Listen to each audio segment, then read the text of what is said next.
Let's turn this up and turn this down.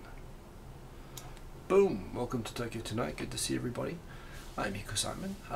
The comments will start showing from now, although I can see them in the side menu. Hope that you're all well. Yeah, long weekend for vernal equinox, Shunbun here in Japan. Boom, there we go. There's James Kelly. Good to see you, and good to see everybody there in the chat.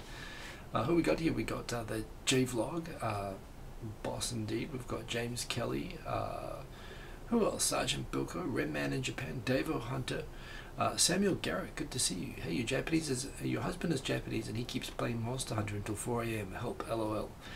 Yeah, sorry. Well, maybe if you put him onto the show, he'll watch this and he'll be asleep definitely at 4 a.m. I can guarantee you. Quint Rankin, good to see you. James Kelly, good to see you.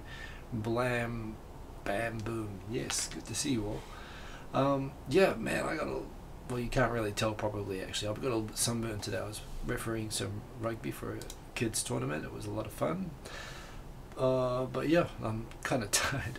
I'm up to the last episode of Westworld 2, which I paid for. I'm quite enjoying it. Watched some good movies this week. I watched Coneheads. You guys all told me to go watch Coneheads. I watched Coneheads, and it was okay. It wasn't bad. It wasn't. I don't find it very memorable. It was okay.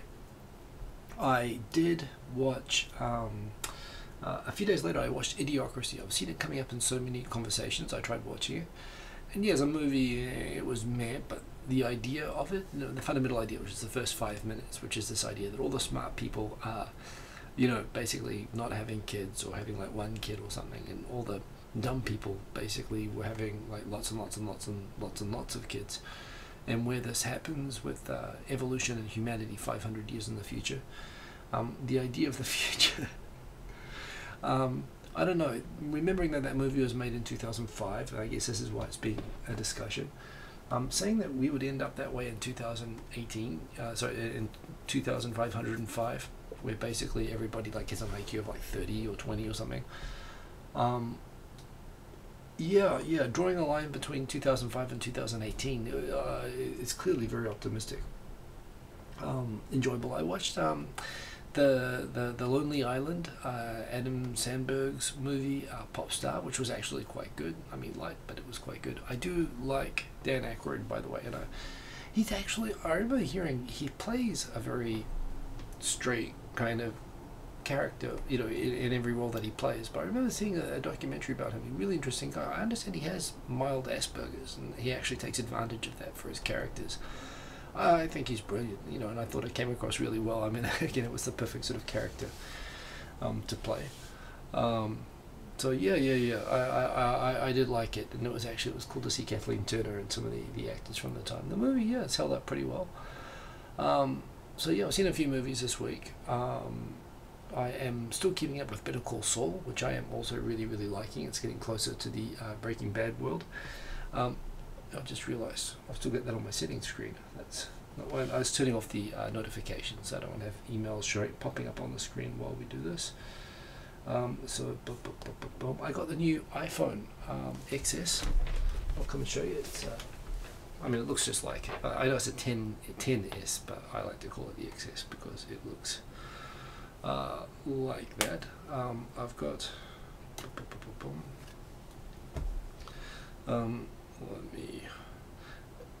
it's a little bit hard getting used to the controls because it's got like no thumb thing on it, but there it is. It's a very, very nice looking phone. Boom. I've already got a cheap case to put it into, but I'm not using that for the show. I'm using the regular phone. It's fully charged, and I figured might as well. But yeah, it's kind of cool. Now I've got two unlocked phones, so that's kind of although that said, right now the phone which I'm using here is an iPhone 7. So 7S, 10 is like 3 years old. And tell you the truth, I mean, I am stoked to get a new camera, but apart from that, there isn't really and the bigger screen, there isn't that much of a noticeable difference, to tell the truth. But it is a beautiful, nice, big phone, and it's future-proof, so that's pretty cool. Hope that you guys are all well. Victor and I mean, we both had crazy Saturdays with families, and we got to the evening, we realised we hadn't really prepared for 2.5 Voyages. I couldn't get hold of Victor till like 2 minutes before the normal scheduled time. We hadn't done any preparation, so we talked about we don't want to get a guest on. We want to make sure we do the show properly. So We did skip last night, and I'm sorry about that. But at the same time, yeah, I'm kind of glad. I don't, doing 2 shows a week every week is a bit heavy. So yeah. Hey, Andrea Moboy and all won't stay. Just had surgery on Friday. Well, I hope you get better soon, Andrea. Thank you for stopping by, and get better soon. ASDF 1213. Are iPhones really that much better than phones which cost 3 times less? I must admit, I am a prisoner to the iOS ecosystem. I must admit, I've tried some cheaper phones. I've tried a Xiaomi phone. I've tried Galaxy, and personally, I found the interface slow and annoying. I just wasn't a fan. I also got really frustrated when I heard that there were new Android releases going out, and I couldn't get them. Hey, Mata Gaijin. But yeah, it was. The funny thing is, lately I've been using Amazon Fire tablets, and I'm not using them in the same way as my iPad or my iPhone. Because they're slow from that perspective, and you feel them just like you would with a cheap phone or whatever. But for watching movies, they're really, really good. I mean, and Netflix, not just Amazon content. So I'm actually finding I'm now using those really quite a lot. So for specific purposes, I'm not against the idea of using Android or Android-like operating systems. Plus, I've got my Samsung watch, which uses the Tizen operating system. So that's not. And so I'm using like Tizen, the skin, the Androids, the Amazon skin of Android for my tablets. My iPad and iOS, but yeah, I don't know. I'm still, I must admit, I'm pretty locked in to my iPhone apps. But yeah, it's a good phone, and good to see you all. Let's get into the subject and see how we go. Again, I don't think I have a lot to talk about tonight, but I always start out that way, and I look at the clock and we're like 5 minutes to go. So we'll see how we go. If we have some time, I may. Just occurred to me, where is the iPad? If I can locate the iPad among all the tablets I've got in this room, may do some tunes at the end. But we'll see how we go. So first thing is with surfing coming to the Olympics. Again, maybe you guys don't know this, but Japan is an awesome country for surfing. It's like a big version of Hawaii. I mean, maybe that's overstating the case a little bit, but in terms of it's got a huge coastline. A lot of the coastline, like a large percentage of the coastline, has regular swells. You can even surf on the Sea of Japan side. Apparently, I've heard, I haven't been there myself, but I have friends from Kyoto who tell me that the surfing in Kyoto, people don't think of Kyoto as having a coastline, but it actually has a small little bit of coast on the Japan seaside. And people talk about you can actually surf pretty well on the Japan seaside part of Kyoto, but certainly on the Pacific Ocean facing coast, not so much Okinawa because it's got a lot of reefs which basically break up all the waves before it gets near the coast. But Kyushu, Miyazaki, Oita, Shikoku, Ehime, the Pacific facing side of Shizuoka. Shizuoka has awesome surfing. Chiba has awesome surfing. Ibaraki, Fukushima. All the way up the coast, actually all the way up to Hokkaido. I went in New Zealand. I had friends who were from Hokkaido, and they surfed even in winter. They wear multiple layer wetsuits to do it, but they got good waves up there. And those are the same waves that go across the Pacific to Hawaii and to California. So the one thing about having surfing in the Olympics, of course, is that you never know when you're going to get proper waves. So you are leaving things to chance a little bit. But surfing is very big in Japan. Lots of people do it. And with it coming up in the Olympics, being held in Japan in 2020, good to see that the Japanese female group surfing team won their first ever gold medals at the Global World Cup, Surfing World Cup, or whatever. And yeah, not surprising to me, but maybe surprising to know. Just like Japan's got awesome mountains, it's also got awesome surfing, and not very far away. Tokyo 369, 369 echoes good people. Very nice of you to say. I think you're being far too kind, but I'll take it. Boom. Believe in yourself. That was a brand new driver time. Some good memories. Okay, I'm missing the conversation there. It doesn't matter. Bull Billets, boy, did I get a haircut? I generally cut my hair every, I mean, I just do the buzz thing every Sunday before the show. So yes, I did. Although, yes, there's less and less falling lately. So I'm still waiting, you know, damn it, Shiseido was supposed to have these IPS stem cell, like, medicine thing that you were supposed to be able to use this year that they were saying a couple of years ago, and I've been holding them for that, but, you know, no luck so far. Well, Burlesboy, you know what I'm talking about, right? There are treatments, I've thought about it. If it was something easy, I guess I might do it, but I'm still waiting to see. I'll fix it if there's something cool, but for now I'm just going to definitely keep it the old 5mm. Okay, this you have to see this. Go and look this up. This was from I09. I think I got this off Gizmodo actually, but some awesome person has gone and made a trailer of an anime version of the original Star Wars movie, and they've done it really, really well. Go have a look at this. I guess they're looking for funding for you know, actually animating the entire, you know, a remake of the entire movie. It is sort of done in 1980s Japanese anime style, and it looks really, really good. I mean, I tell you, if George Lucas wants to do one good thing in his life after, you know, after 1983, if he wants to look back, I guess it's up to Disney now, giving permission for this guy to finish this would be pretty cool. BBC indeed. But yeah, well, this is from IO9. Well, I look at that, it is on Gizmodo, but they got some good stuff. That's where I found this, and go watch it. It's 2 minutes of your life that you'll thank me for directing you to. It looks really, really well done, and it'd be really cool if they make it. So go check this out. Star Wars: A New Hope, but as in 1980s anime classic, and it is awesome. Go look that up. Some other awesome news: the Hayabusa 2, the Japanese space probe that was sent to the asteroid Ryugu.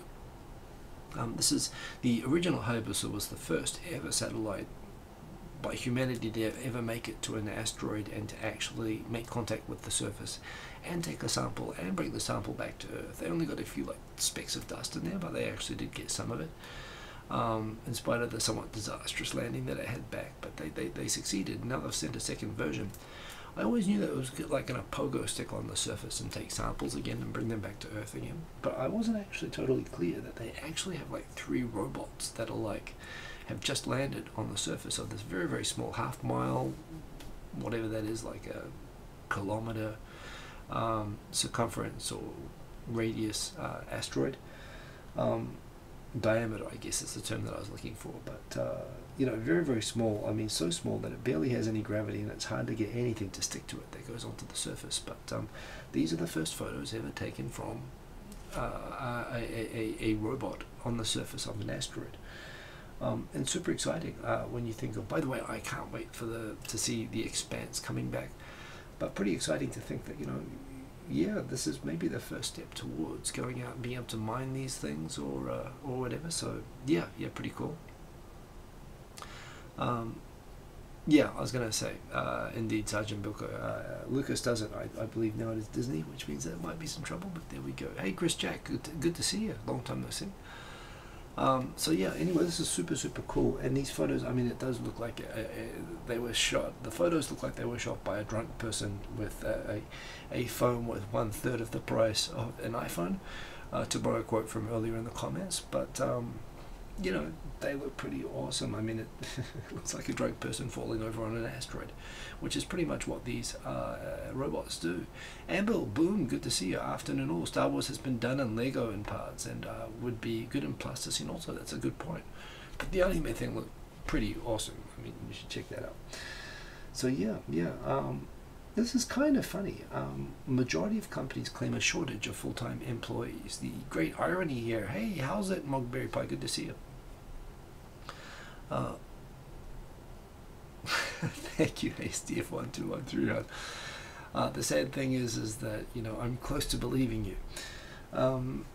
So, long story short, on the history of Japanese employment law, which I'm sure you all really want to know about, was in about 2002, Koizumi got an economics minister of finance or whatever who called Heizo Hatanaka, who was basically, he oversaw the complete overhauling of the employment system in Japan, realizing that there were all of these companies that were crushing under their own debts and so on, and they weren't able to, when they had failing businesses, they were not able to restructure those businesses because full-time employees in Japan are so protected.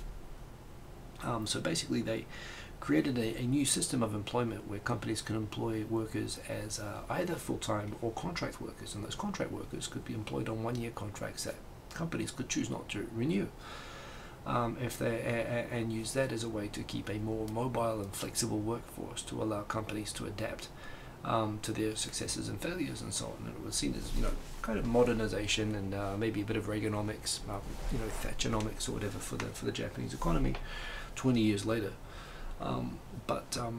Yeah, it was seen as necessary at the time, for Japan to get itself out of the recession, which has more or less continued in some form or another actually since 1992 and 93. So they did this, and the result is now, while they said that the intention, at the time the claimed intention was that they wanted about 10% of the workforce to be on these contracts, so there'd be a little bit of flexibility built into the workforce. Takenaka has actually been in the press now saying his real intention was 100%. The whole, everybody should be employed as contract workers. And which is funny because they're getting, those contract workers have been through some tough times in recent years in Japan, and the system has come under a lot of criticism.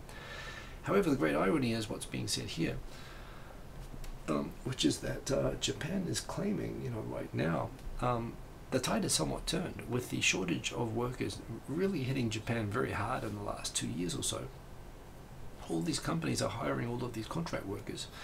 Well, two things have happened. One, you've got a generation of people that don't expect to be able to find full-time employment anymore, and to their credit are saying, well, screw you, I don't want to be a full-time employee. And so you've got kind of a generation of people that are, a bit like the gig economy, not quite that like that, but like a Japanese equivalent, people who are happy to be on contracts and happy to move around jobs, and at the same time you've got companies that are trying to keep sufficient numbers of full-time employees, and they can't meet their hiring targets anymore.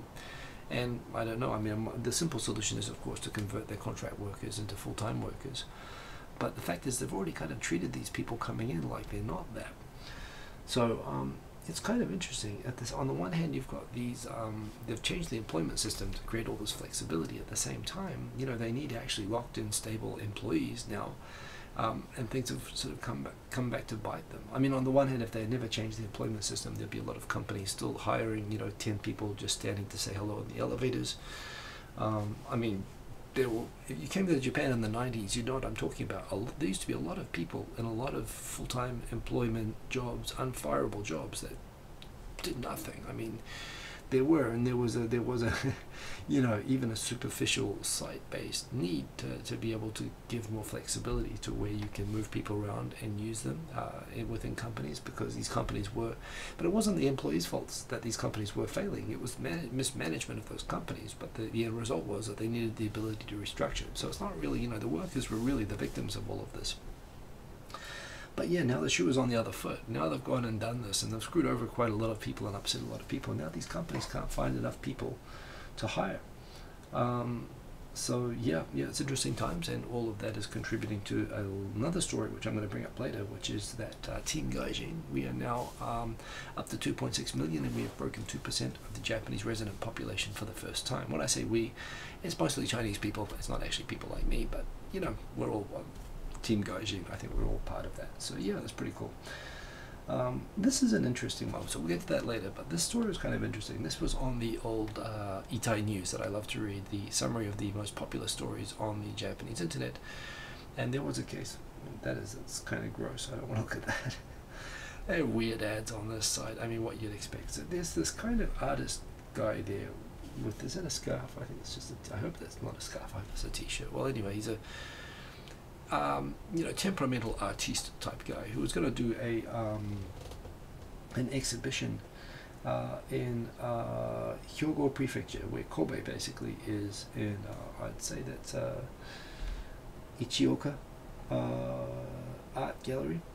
And apparently he was going to go and meet the director of the gallery for a meeting ahead of the exhibition, and the art director, the gallery director, showed up to the meeting 30 minutes late. The artist who was there waiting basically to come and set up the logistics for this thing told the art director when they finally arrived 30 minutes late, sitting here at these 30 minutes, I've totally lost my motivation to create the new work that I promised that was going to be commissioned for this. So you can hang up my paintings, but I'm not going to actually do this for you anymore. The comments are really, really interesting on this, because it's the debate. Is he right? Is a 30 minutes wait unacceptable? Or is he overreacting? And it's kind of funny. The first comments are, what is this guy, some sort of kid? The next question, the next comment, rogai, that's old people. It's basically more damage caused by old people. The next one says, well, it sounds exactly like a temperamental artist type. I mean, it sounds kind of appropriate in a way. But then the next person says, well, you know, the dude was late. I understand. The next person says, well, you don't have to completely lose your shit when a guy is only 30 minutes late. But, そういうのと人柄は比例しない. He's saying that the talent of the person and his class doesn't line up. But there's basically people come back into saying, most of them are critical, but you know, some people are coming back and saying, well, you know, you don't keep someone waiting for 30 minutes. You know, I can sort of understand what this guy means. And I'm kind of like, yeah, I'm kind of with those guys. It is one thing when you're in Japan, you know, people do show up. I mean, they'll actually, generally what people will do in Japan, if you've got a meeting or something, they are all over the place. But I kind of like the fact that they are, yes, Mr. Korichev, they are very mistargeted ads. Thank you for pointing that out. So the thing is, like, when you've got like an important job interview or something like, or a meeting, maybe job interview, you'll actually deliberately show up early, but for a meeting or whatever, the typical thing is that you'll aim to show up 15 minutes before the meeting, and you'll aggregate somewhere nearby the building that you're supposed to be, so that you will walk in and show up exactly like 1 or 2 minutes before, normally about 1 minute. You'll time going through the bottom floor so you get up to where you need to be at exactly the right time. The meeting will go for the exact amount of time that's allotted, even if frankly you don't need to do that. They'll always, because otherwise it's like you've taken an hour of their time and only used 10 minutes of it. It's like, well, what are you doing wasting my 50 minutes that I've blocked out? So you fill up all the time. But it's like a dance, you know, you do manage time quite a lot. And I don't know, maybe it's a Tokyo thing. But certainly, you know, trains run on time. You know exactly when you leave, how long it's going to take you to walk to the station. You know roughly how often the trains come, and you'll allow for the maximum allowance of that. If they come every 5 minutes, you'll just add 5 minutes wait. You know exactly how long the trains are going to take to get there and how long it'll take to walk from there to the building. You can predict pretty accurately, even like on a 50-minute trip across Tokyo, you can get to a meeting exactly 10 minutes before, wait, meet up, go in at exactly the right time. I've lived here for 20 years now. I get pretty pissed off when, not only when people show up late, that's one thing. I've been to meetings where I've seen people on my own site show up late and not care, and I've been like, what's wrong with you? But when also, it is a thing, New Zealand is a country where people are not, I mean, I wouldn't say that we are slack. We're not like French people are. When I used to play rugby, you know, this is a French rugby club jersey here. You know, I would actually tell people that you'd have to show up for the game. I'd give the meeting time 30 minutes before, because people would always show up like deliberately 30 minutes late. They're treated like a party where they don't want to be the first one to arrive. New Zealand's not quite that bad, but about 10 minutes late is the normal thing. And it's actually, there is also this thing, and I guess this happens in other countries as well, people don't want to be exactly on time. You know, they actually deliberately leave it because they don't want to be the first person there. But yeah, that's not really the way that Japan works. And there is this problem that, you know, when you show up and you know that you're keeping someone waiting there doing nothing. I mean, it used to be torture, but now I guess now people have smartphones and can play games or whatever. But yeah, for me, I get rage pretty much when people show up more than 10 minutes late. If someone showed up 30 minutes late, I'd be, well, no, I wouldn't even be there anymore. I'd have walked out, actually. I'm surprised the guy even waited. So there we go. Argentina, I believe you. Again, lovely country. Oh, I suppose if you really wanted to stick it to Argentinian people being late, tell them that they're being like Spanish people. Oh no, actually, tell them they're being like South Americans, because they don't accept that they are South Americans or even that they are Latin. Actually, they like to think of themselves as Germans, but they're like Germans who don't keep time very well.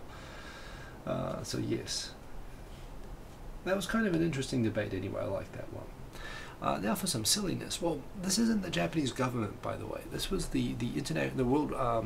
What do they call it? The IRB, the International Rugby Bureau. Who was this? It was basically the World Rugby organizing body. Anyway, has told all these rugby players, you know, a lot of whom look like this guy or come from like Samoa, where they are covered in tattoos, you know, as part of their culture, have been told, when you're in Japan, be sensitive to the local culture. Please cover up your tats, you know, especially when you're, you know, out in public. You know, wear rash guards, put tape over them, or do whatever. Just to give my own team, the New Zealand All Blacks, there's a lot of guys who are going to have to practically wrap themselves in mummy suits to be able to go outside. It was kind of funny. They made the call early, just to see if there would be any pushback about it. And apparently, you know, everyone's been very good about it. Truth is, the Japanese pro competition, I mean, has some of the best players in the world in it right now. I mean, really, the Japanese top league is actually amazing. The firepower of international players that are playing in it right now.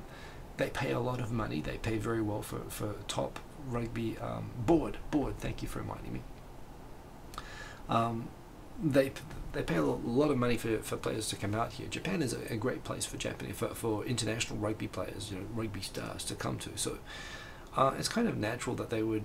There's a high incentive for players coming out here to the World Cup, thinking that they might be also getting scouted for their pre-retirement careers on high-paying pro rugby jobs. They'd probably want to actually follow the rules, which is good. But at the same time, and this isn't the Japanese, this isn't the hosts that are saying this, but at the same time, it does show not only the Rugby World Cup, which is next year, but also, by the way, the tickets for that went on sale. I'll explain that in a moment, but the Rugby World Cup next year, but you've got the Olympics the year after that, and you know, there are going to be people coming to the Olympics. One, there's going to be a lot of people coming to the Olympics, and a lot of people are going to be covered in tattoos when they come. And although as much as I think it's weird for people to come here and complain about like discrimination against Japanese people with tattoos, whatever. I mean, that's Japanese culture. They can do what they like, you know. However, at the same time, you know, from a hosting perspective, yeah, Japan's got to realize that when you have two Danish people showing up with nose rings, blue hair, and, you know, tattoos, chances, you may or may not approve of the appearance, but they're definitely not Yakuza, right? So, you know, it's stupid to apply the rules to them. So they have to think about this. Sergeant Bilko, aren't the classic rugby shirts long sleeves? It depends, long or short. Actually, nowadays everyone plays in short sleeves. I mean, that's a pretty typical, even in winter actually. In the old days they used to play with long sleeves, like when they would play genuinely in the cold. But this time I think the Rugby World Cup is going to be this time of year, like September. Still pretty hot. No, everyone's going to be in short sleeves. So anyway, you've got that. The other good news, by the way, is that Rugby World Cup tickets have gone on general sale between now and November. And what happens is you can't just buy the tickets. You basically buy a ticket, but you're buying a ticket for the lottery, which goes in for the tickets being put out for each one of the venues.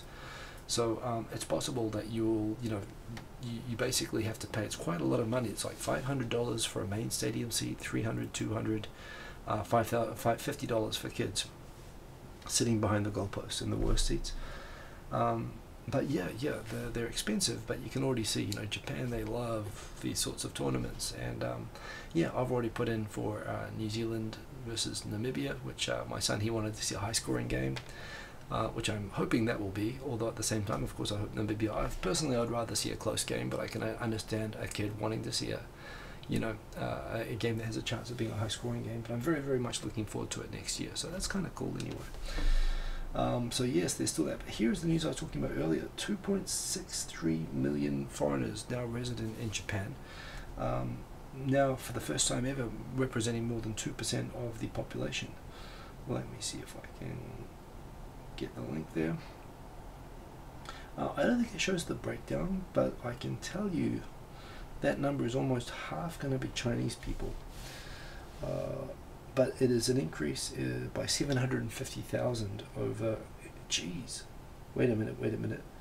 That is an increase of 75,000 over 12 months ago. So it's been growing pretty rapidly.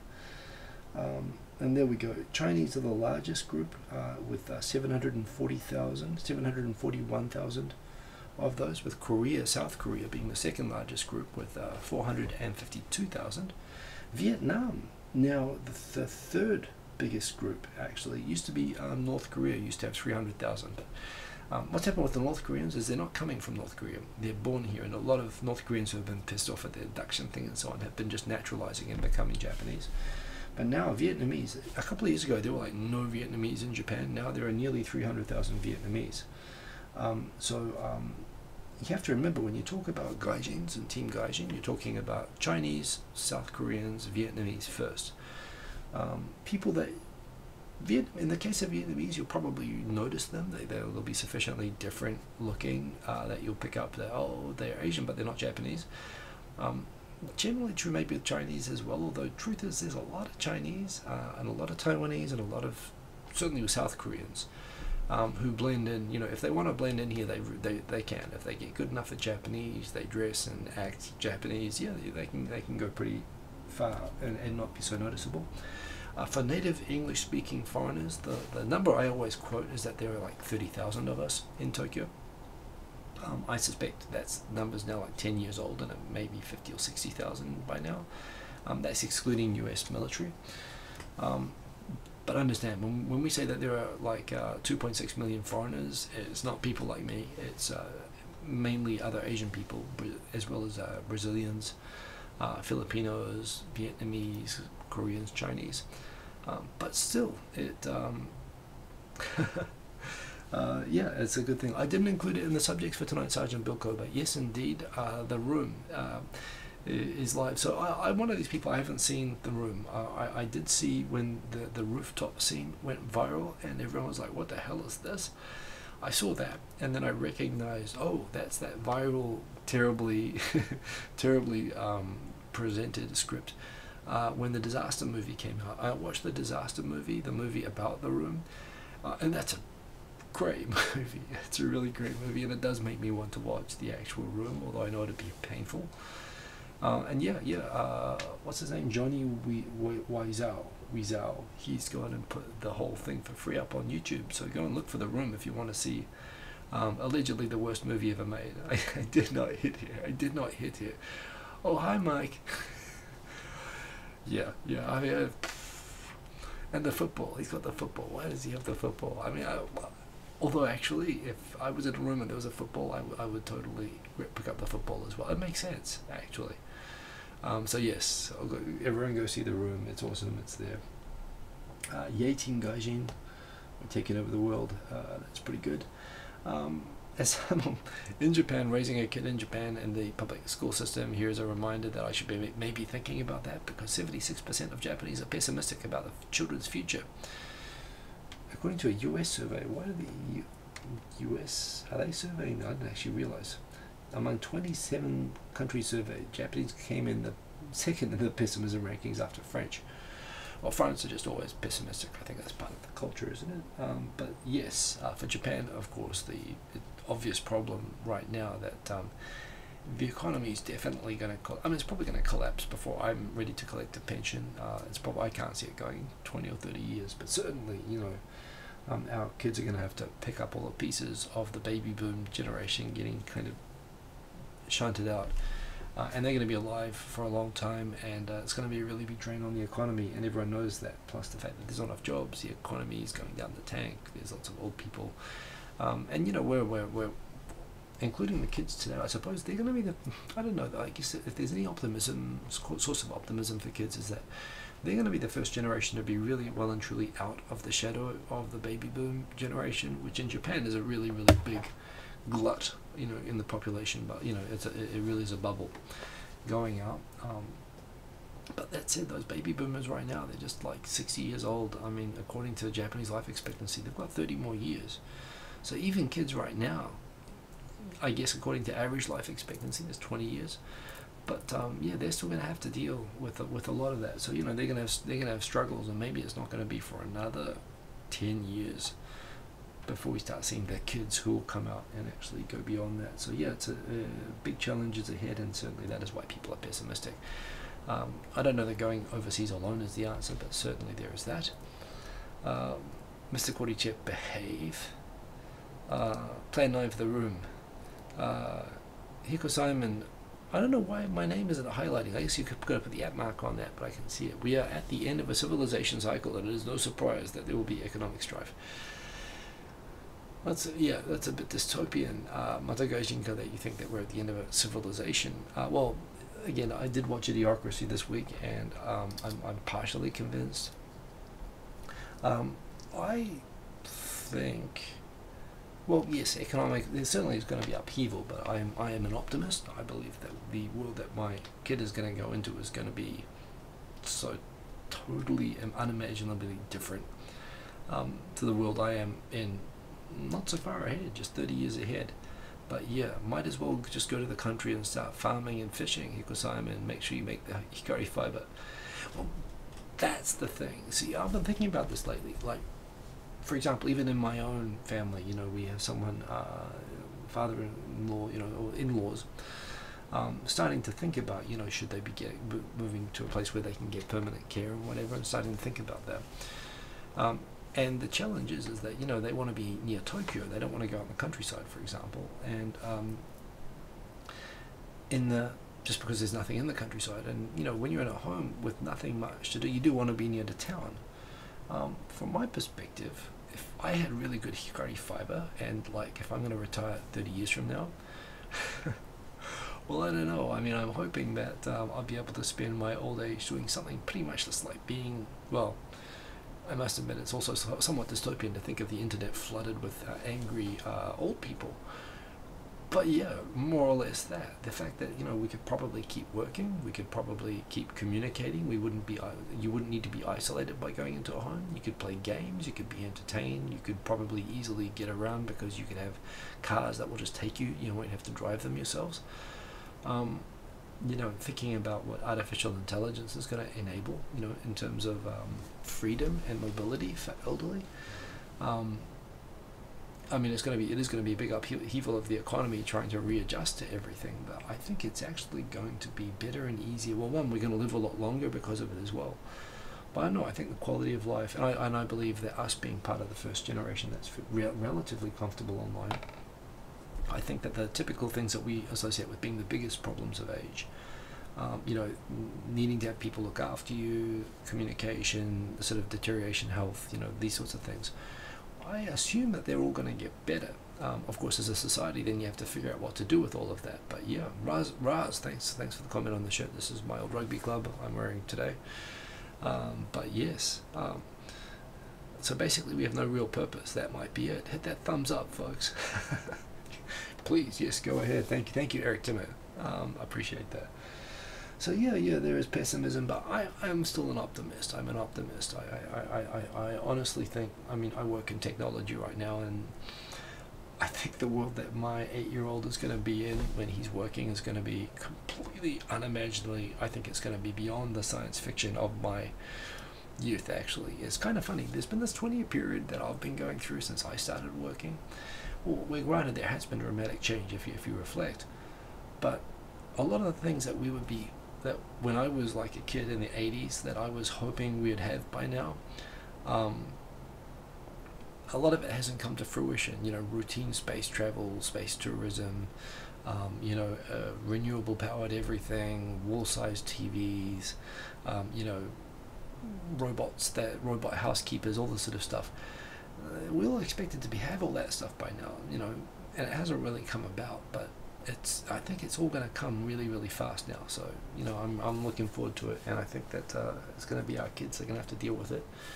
And I think we're going to get the benefits of it as old people. Gen Xers anyway, I'm hoping are going to get baby boomers are going to struggle, and it's going to be a drag on us looking after them. Flying cars, hell yes. That's another thing for the Olympics, by the way. Uber's switching, of course, to trialing flying cars, and it looks like they're looking at adding Tokyo to that. And there's a rumor that for the 2020 Olympics that they're actually going to use a flying taxi to actually light the torch. It's one of the things that they're looking at for the ceremony, which would be pretty awesome. This is another thing here about Japan that annoys a lot of people. That's because I'm not unrealistic. I'm extremely I'm self-detrimentally optimistic. Tai Nakamura, good to see you. Welcome to the show.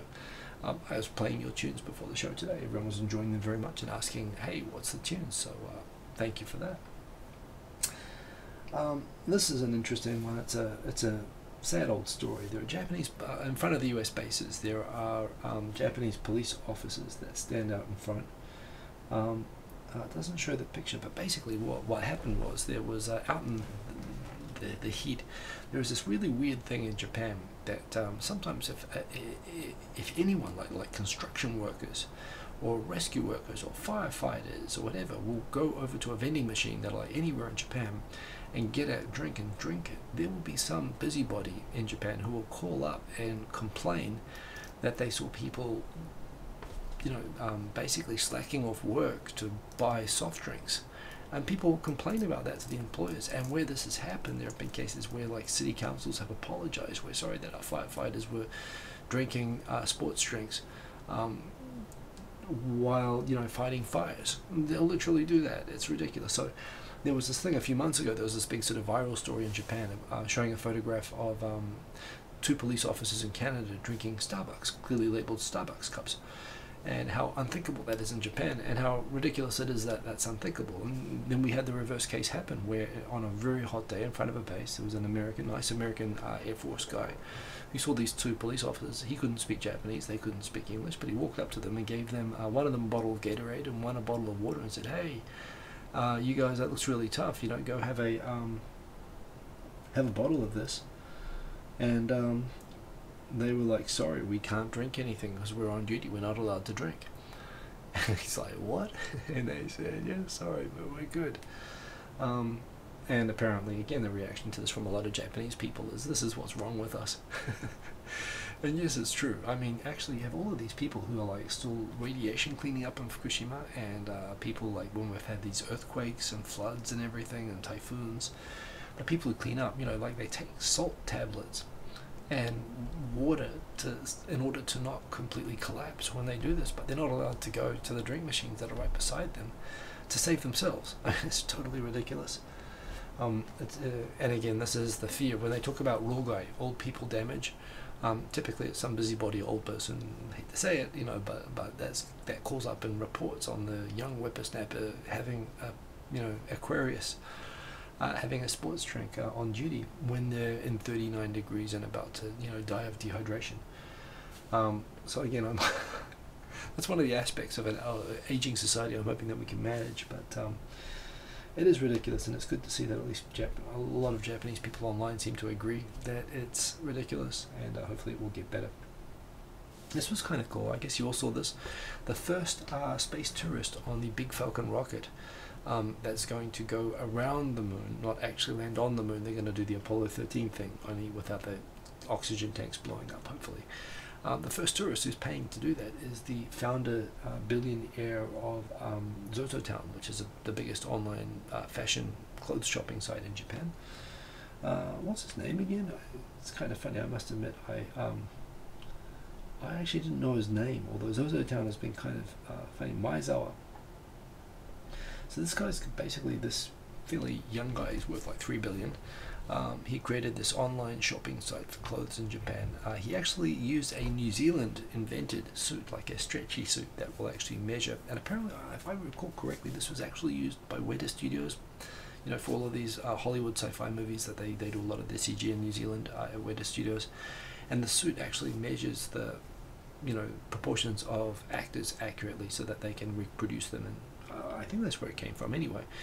And they came up with a version of this that they could send out to people that could accurately measure their bodies so that they could custom make or at least have properly fitted clothes to them, which I think is like brilliant. And I wish that other online sites would do something similar. So kind of innovative, but ahead of the game before that anyway. A good site for shopping. Makes me want to go shop. I mean, you know, it's really, really cool that this guy's gone and spent obviously a ton of money to go on a tourist ride around the moon. But this is what I'm talking about. This is I was worried this wasn't going to happen in my lifetime, and suddenly it is.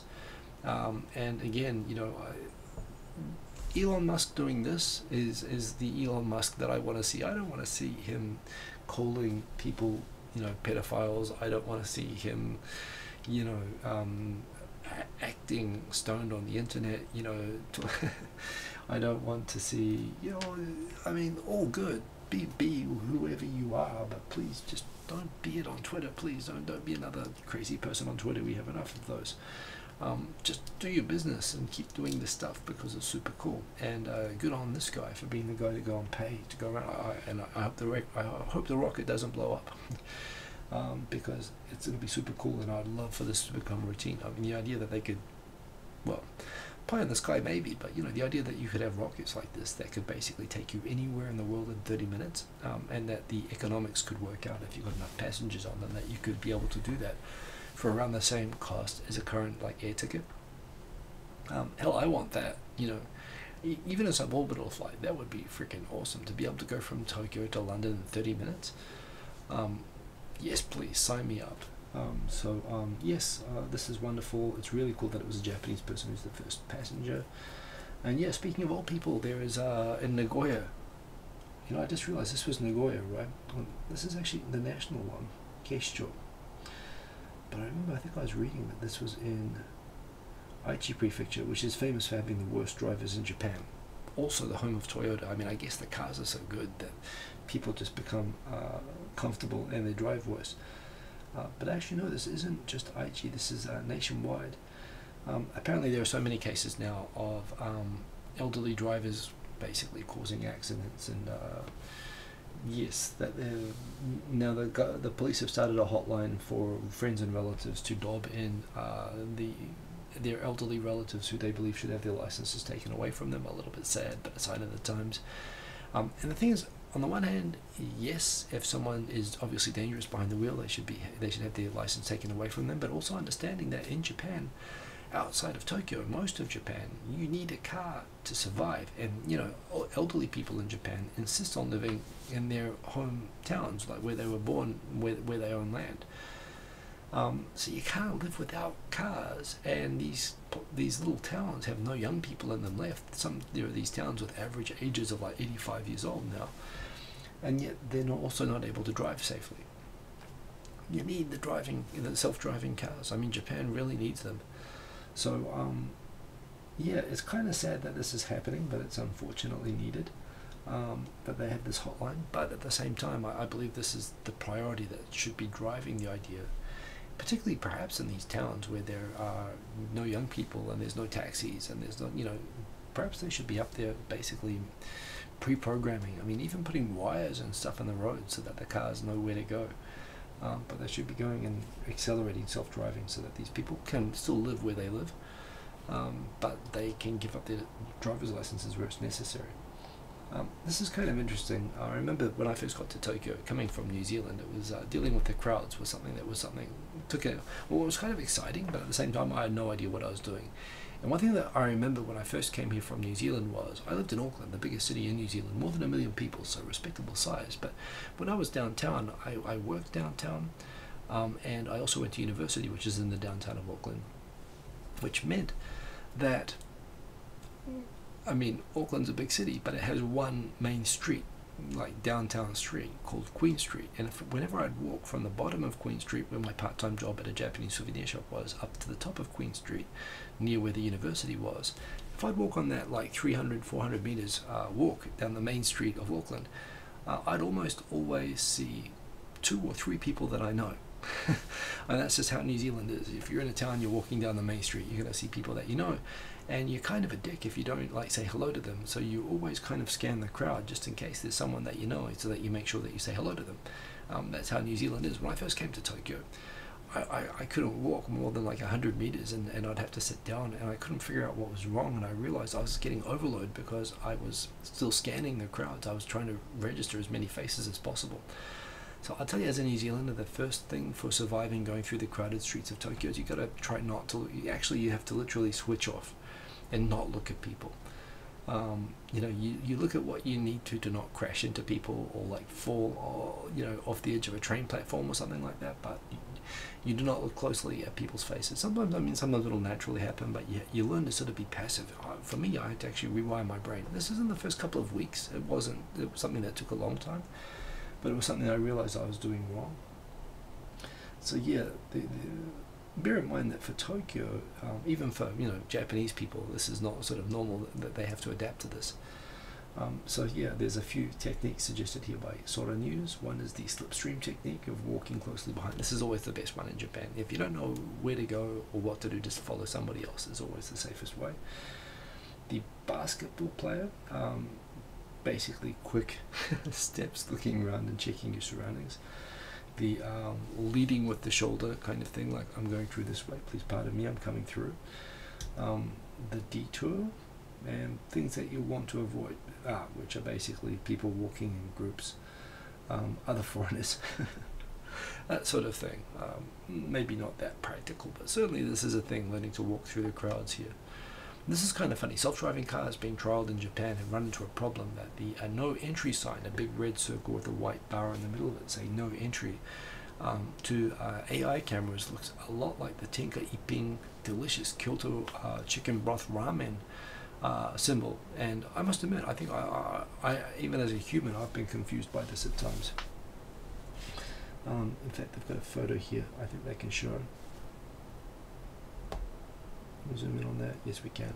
So there's Tenka Ipping, and there is the no entry sign, and they are pretty similar. You can see how cars are. I mean, I guess they've got to teach it the difference, but yeah, that's kind of an interesting one, I thought. I think I have to fix that if we have all the self-driving cars and stuff. And the last one for today is this one. Now 20% of the country, at the same time as we've just crossed 2% threshold of foreigners, so you think that foreigners are going crazy, 2.6%. However, now Japan has more than 20% of its population is 70 or older. What number does that represent?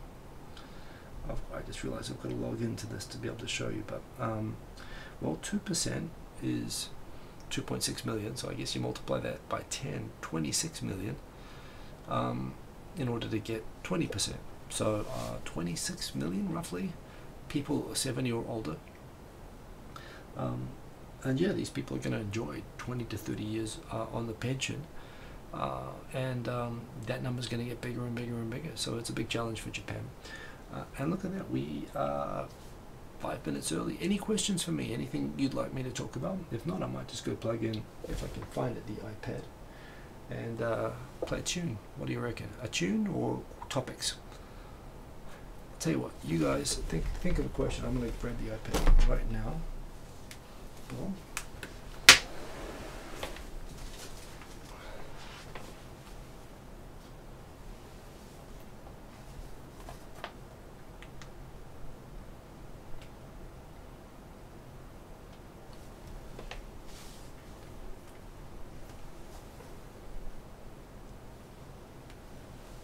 Let's see if we get this online. Play a quick tune outro. I haven't done that for a while.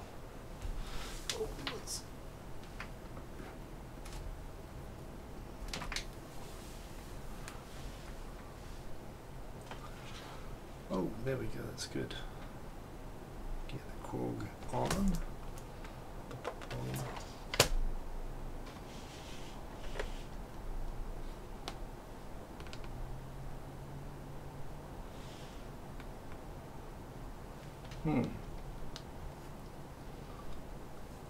That's good, but it's frozen up.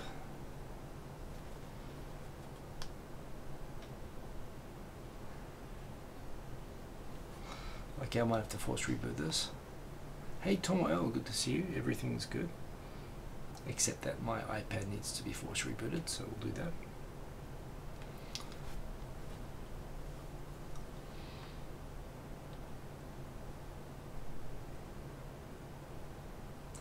I guess I've got to unplug, so let's take a second there. Give me a style of music you'd like, and set this up.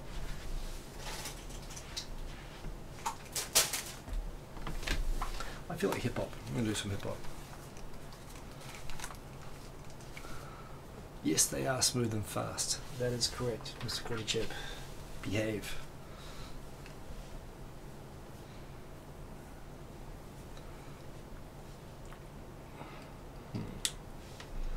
Okay, we got this. That's the first time I've ever actually seen it freeze up like that, but I'm sure it's okay.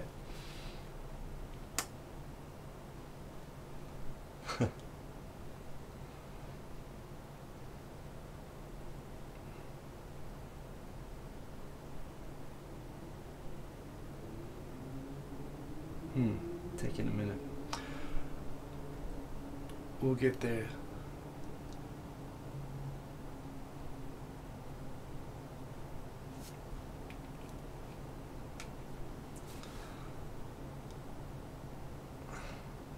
Awkward silence. Still showing me the white screen. We'll get there. We'll get there.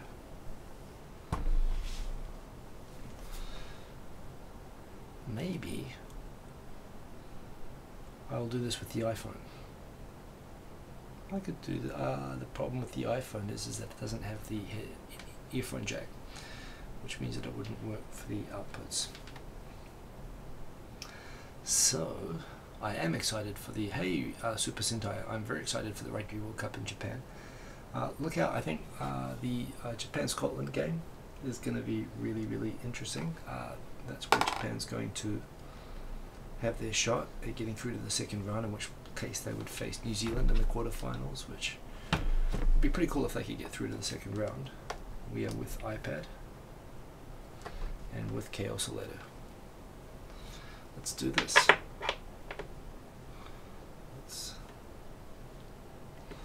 So now plugging in.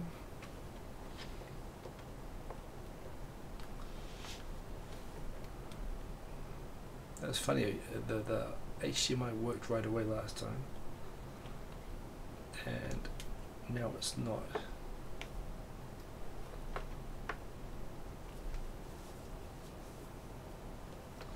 Let's try this, come on, boom. Let's give it 3, 2, 1. If not, well, it'll work with this anyway, even if it's just sound. Let's turn on audio input capture device. Let's check that this works. That works. Okay, so I'll tell you what, the capture is probably not going to work, but let's do this way. So outro track, hip hop. Let's make it 84 BPM.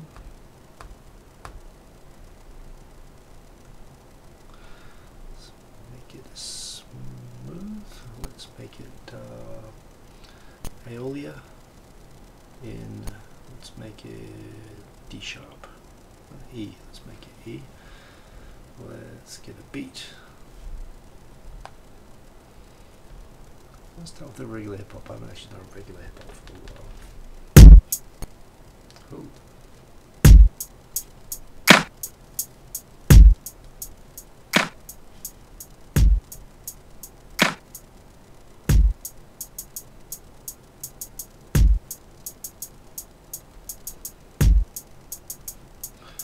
A second.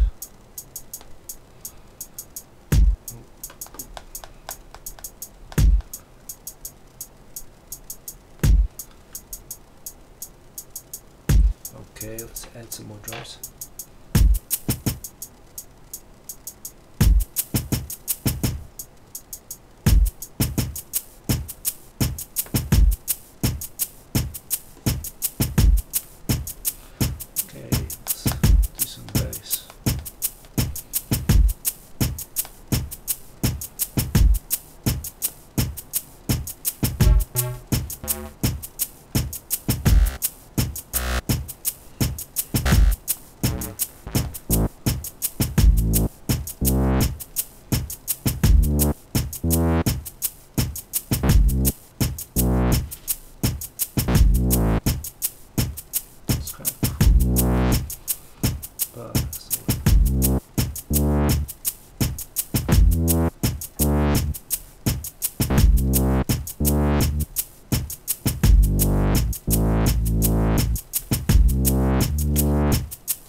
headphone recommendations. Yes, these are the Sony MVR7 5 or 6s. They are the standard industrial. These are the Technics SL1200s of headphones.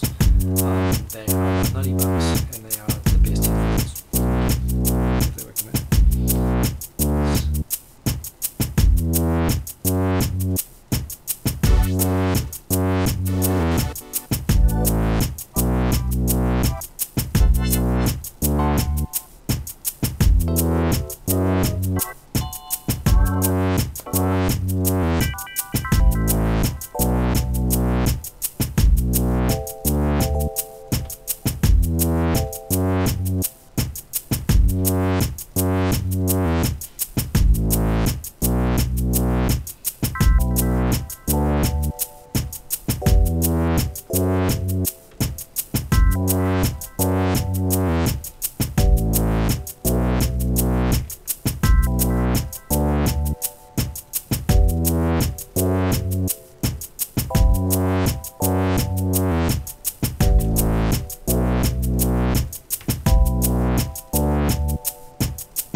Shake up the beat a bit.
Anyway, end of the show. Thank you for joining. Have a good week, everybody. See you back here next week. Hopefully some 2.5 Gaijins. Keep checking out my Chan TV because it's awesome. Remember to like if you liked. And have a good week. Peace.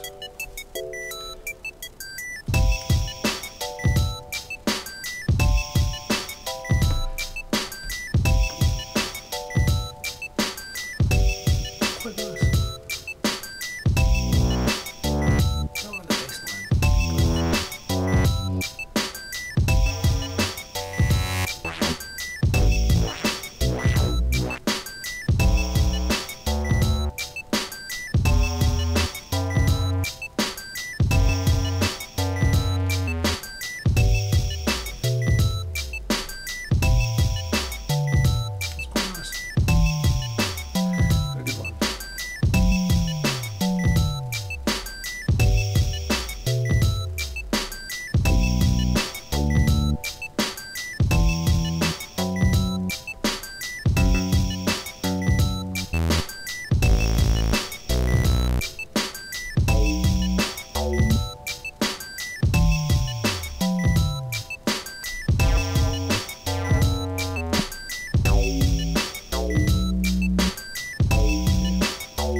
See ya.